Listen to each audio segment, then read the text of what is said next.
Good afternoon, everyone. My name is Elaine De La Cruz. You could call me Al for short. I will be your speaker for today on your Mental Health Day celebration. Um, it is my honor and privilege to share to you my knowledge about mental health and mental disorder. I am currently working in a state owned psychiatric hospital here in Phoenix, Arizona. And I actually work in the admission unit where we screen everybody for COVID 19. So I am also have some ideas about COVID 19.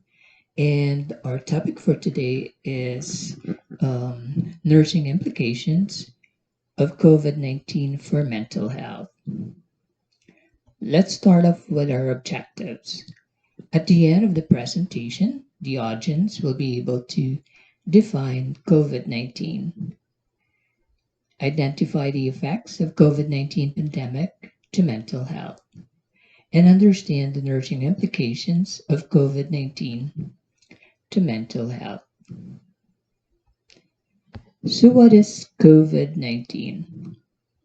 Actually, the scientific name for the new coronavirus is uh, called SARS-CoV-2, which stands for severe acute respiratory syndrome, coronavirus 2. It is actually a successor of the uh, virus that caused the SARS outbreak in 2002 to 2004.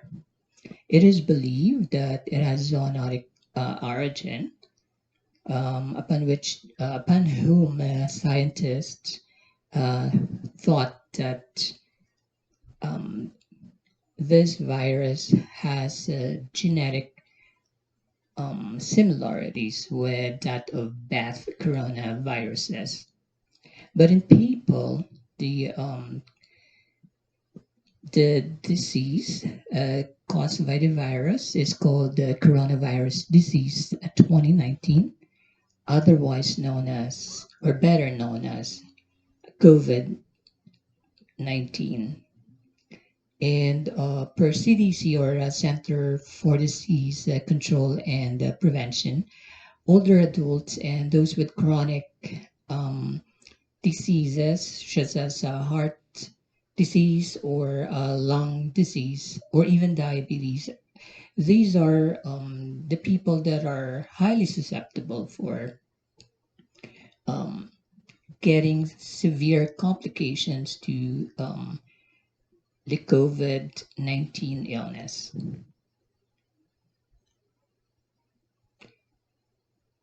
So, what is mental health? According to the World Health Organization, mental health is a state of well being by which the individual realizes his or her own abilities, can cope with the everyday stresses of life, can work productively and fruitfully, and can contribute or able to contribute to his or her community. And as I've said, I work in a psychiatric hospital, and I always encourage my patient to, you know, to use their coping skills when they get angry or upset. And speaking of coping skills, so what are coping skills? Coping skills are otherwise known as coping mechanisms or coping strategies. These are um, the tools and techniques that we could use to handle difficult emotions and decrease stress. Actually, per CDC, or Center for Disease Control and Prevention, COVID-19 pandemic has had caused um, major upset or major impact in our lives. And those social distancing that they ask us to do is necessary. All right, it is necessary for us um, if not stopped, at least reduce the spread of COVID-19. But it could make us lonely sometimes, and we could feel or we could experience sadness, sometimes fear, um, even stress. All right, and a mental disorder such as anxiety disorder or depression can be triggered because of the COVID-19 pandemic. And according to Mayo Clinic .org, they suggested some ways for us to cope with stress. Before I talk about that, let me share about what coping skills our patients do when, as I mentioned earlier, when they get upset or angry. We actually encourage them to use some deep breathing technique or relaxation techniques or even crying. You know, um, crying is healthy. It's good to release that pent up emotions. All right, and some others would actually do coloring or painting, and those are their coping skills. Sometimes they would even draw in the walls of their room. We let them, if that's one way for them to cope with stress. We actually let them, as long as they set their boundaries. They don't go beyond the limit that we set or that we set for them. All right. So going back, Mayo Clinic.org had some suggestions for us, um, ordinary people, okay, to cope with the COVID-19 pandemic. The first one is to take breaks from news. News are very important. Watching the news or hearing the news are very important. It's very informative, but hearing the COVID-19 pandemic every day could affect us as well. Personally, I find it,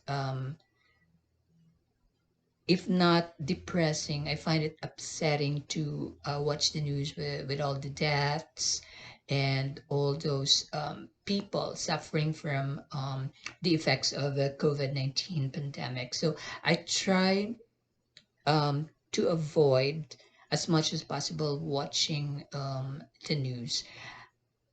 I would rather just watch my favorite shows in in Netflix. All right, and then the second one that Mayo Clinic suggested is to take care of our body. This is very important, as for those who are religious.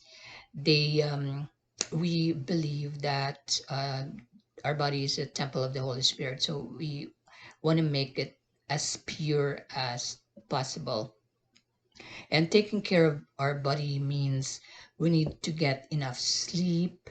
They recommend at least 7 to 8 hours of sleep at night. This means undisturbed sleep. Okay, 7 to 8 hours undisturbed sleep. It doesn't mean um you only sleep for 4 hours and then you take a nap for like 3 hours. So if you total it, it's like 7 hours. It doesn't work that way. All right. And we also need to exercise or do some physical activities. And we need to eat a healthy diet, healthy foods, well balanced diet. And um, avoid alcohol, avoid drug abuse, and avoid smoking.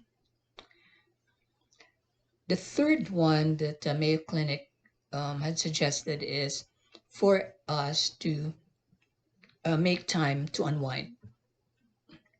I remember last year when we had a lockdown here in Phoenix, Arizona.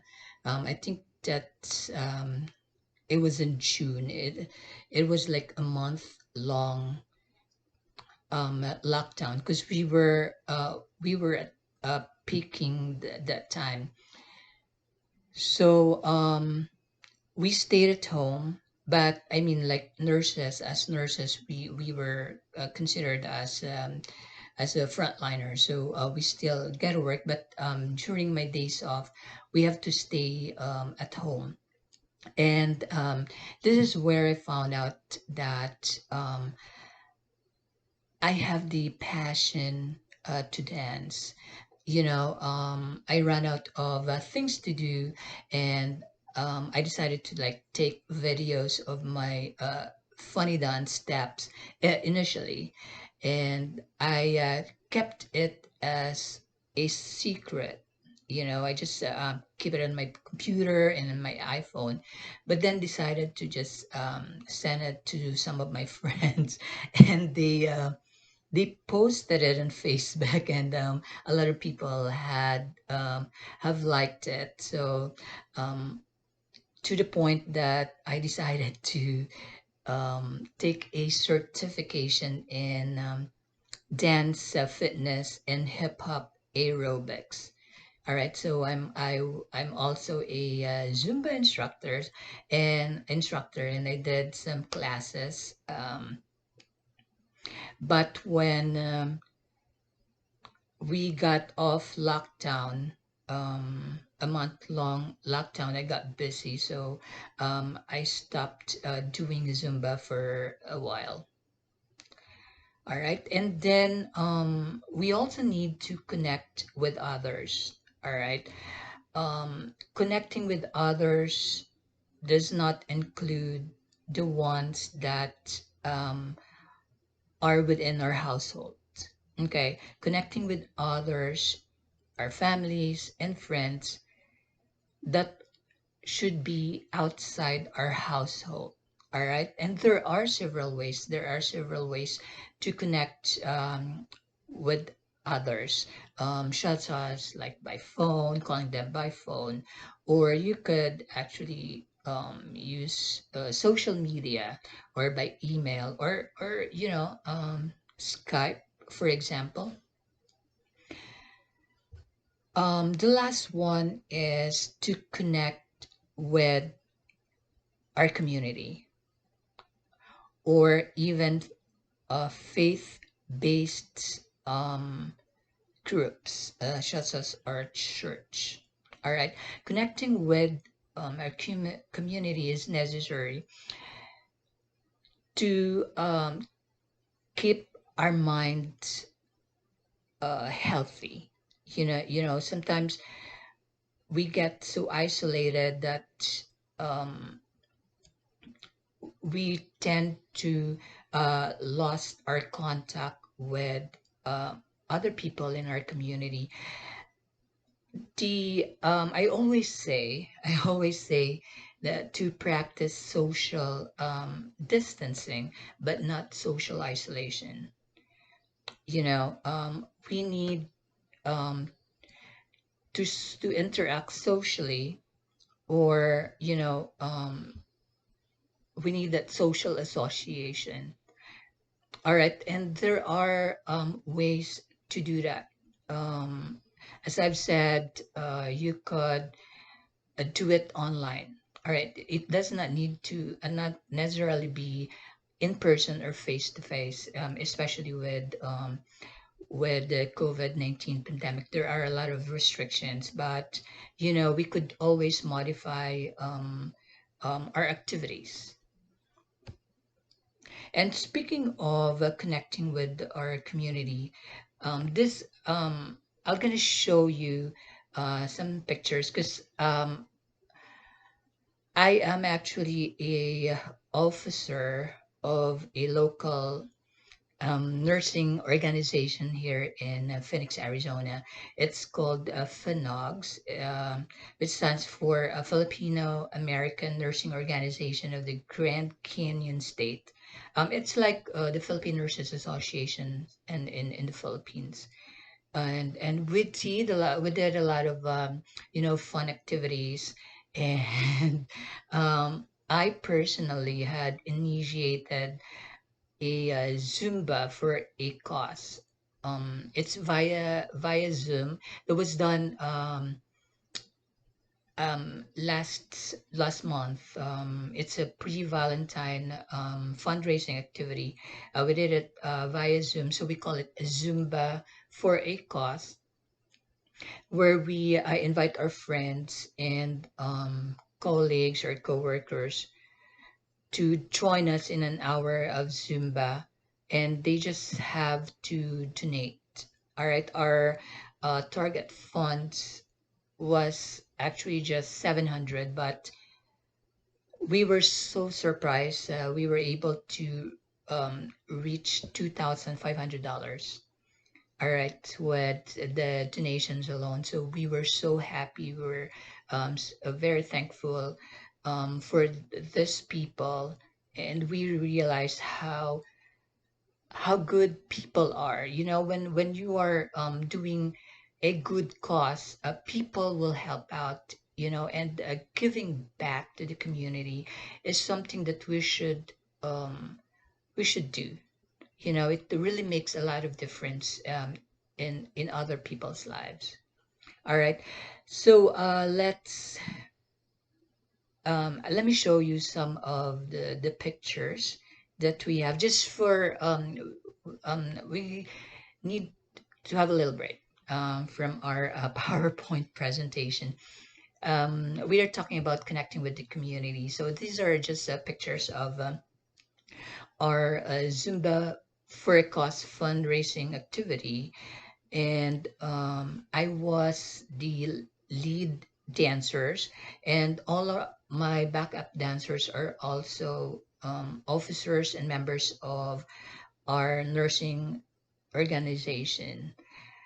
And you know, as nurses, we are um, considered as frontliners.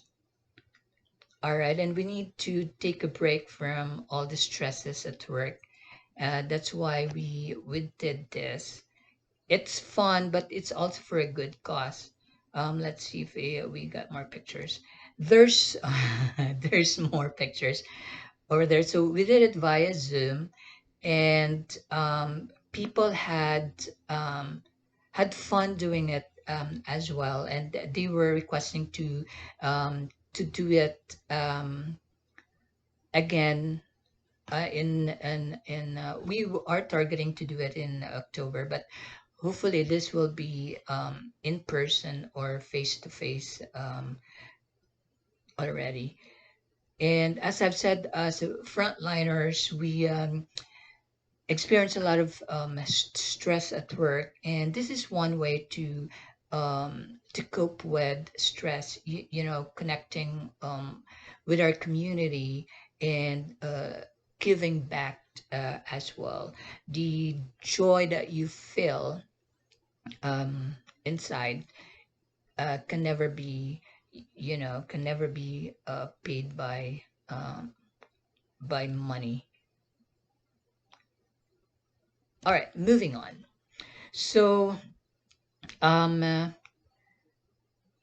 we talked about the effects of the COVID-19 pandemic on our mental health. All right, and aside from stress, we experience people experience anxiety and depression. So speaking of anxiety, what is anxiety anyway? According to CDC, anxiety is excessive worry. All right, excessive worry that is uh, that is difficult to control and associated with physical symptoms. We worry once in a while. Okay, it's normal, but if you reach the point of having that excessive worry to the point that you are already manifesting physical symptoms such as mood mood swings, irritability, or even lack of sleep or loss of appetite, then you may have anxiety disorder. All right. There was actually a study um, done last year in June 2020 regarding the psychological impact of a COVID-19 pandemic in the Philippines. And on this study, there are like 1,896 respondents, and 25% of those respondents have said that they have moderate to severe anxiety. 25%, which is quite significant. All right. On the other hand, people experiencing this pandemic, the COVID-19 pandemic, can also experience depression. All right. So, what is depression? Depression is that prolonged sadness. All right. Prolonged sadness or experiencing sad mood for a long time. You know, we feel down once in a while, we are in a bad mood once in a while. Those are normal.